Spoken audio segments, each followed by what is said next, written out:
Sabi po nila, ang buhay ng tao ay parang isang baso. May laman.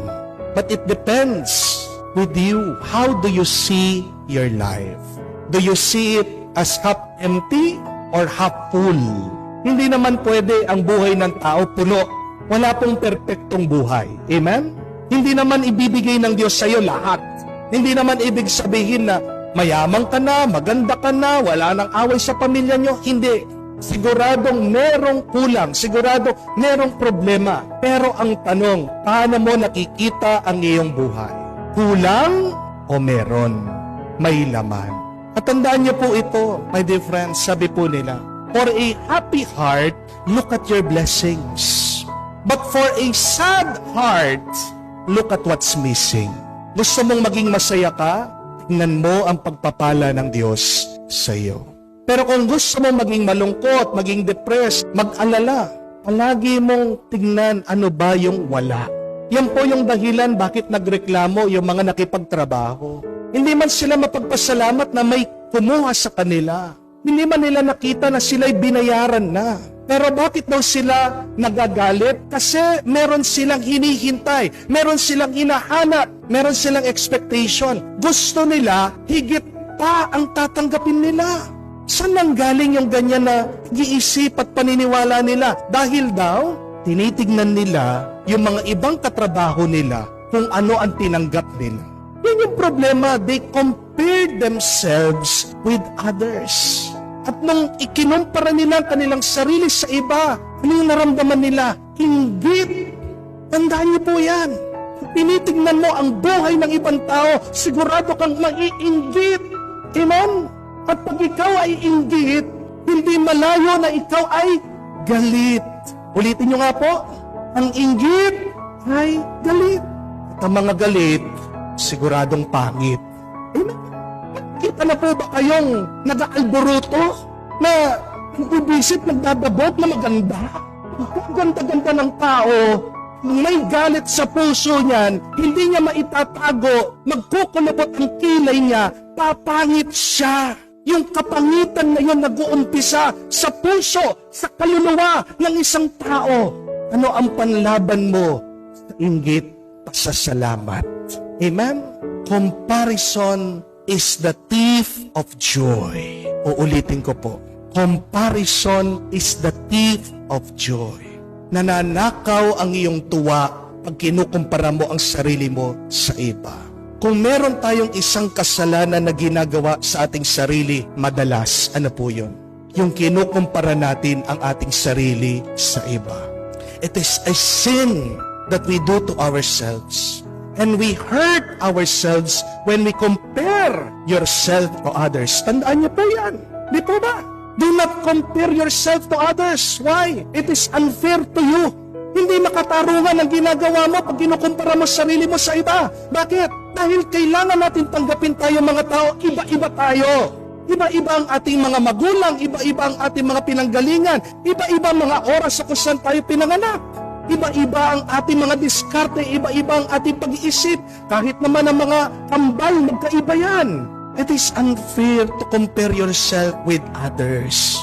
Lalong-lalo na hindi mo naman alam kung anong pinagdadaanan ng iba. Naiinggit ka dahil ang iba, nakakapag-abroad na sila, nakakapagbakasyon sila. Hindi mo alam kung ano yung hirap na pinagdaanan nila, kung paano sila gumapang, mag-umpisa.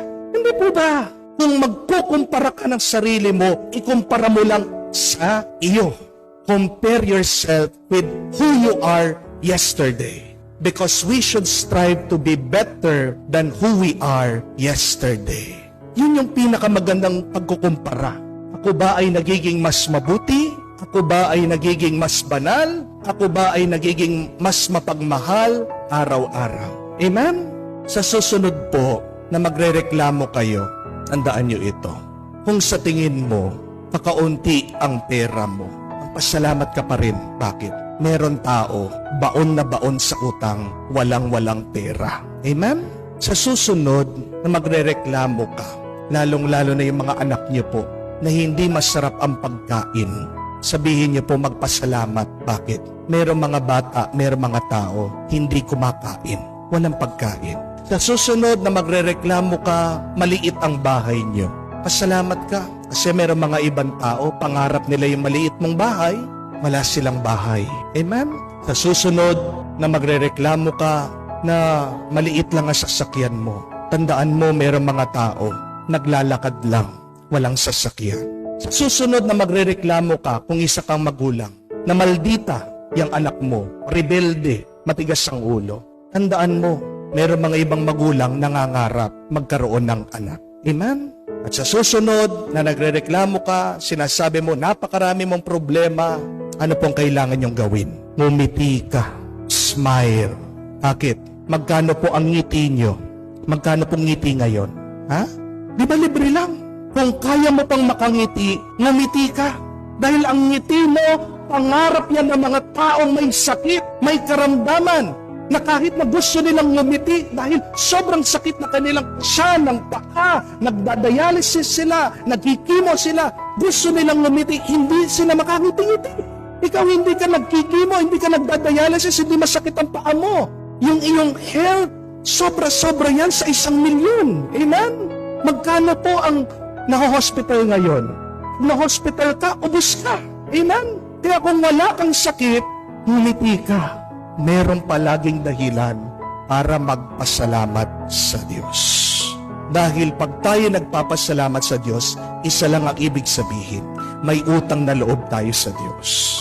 At tanong ko po sa inyo, sinong gusto niyong binibigyan? Sinong gusto niyong palaging tinutulungan? Yung marunong magpasalamat o hindi nagpapasalamat? Yung nagpapasalamat, hindi po ba? Sinong gusto mong tinutulungan? Yung may utang na loob o walang utang na loob? Yung may utang na loob, hindi po ba? Sinong gusto mong tinutulungan? Yung nag-appreciate o yung nagre-reklamo pa? Yung nag-appreciate. Tandaan niyo po, what magnifies the blessing, what multiplies the grace of God is always thanksgiving. Kung gusto mong dumami ang pera mo, magpasalamat ka muna. Amen? Gusto mong dagdagan pa ng Diyos ang buhay mo, kahit na nasasaktan ka, nahihirapan ka, magpasalamat ka sa Diyos. Kung naiinis ka dyan sa asawa mo, pasalamatan mo ang Diyos. Tignan mo yan habang nagpapasalamat ka, gaganda yan, gwagwapo yan. Di po ba? Ano ang nakakapaggaan sa ating buhay? Hindi po yung mga bagay-bagay na nasa labas, kung hindi ang nasa loob. Exercise the muscle of gratitude. Because with gratitude, you will become great and God will bless you more. Amen? Yeah, every day, araw-araw, pagkagising po natin, sabihin natin, Lord, thank you for the blessing. Thank you for the gising. Yun lang po, sapat na. Magiging masaya kayo at aapaw ang grasya ng Diyos sa buhay niyo.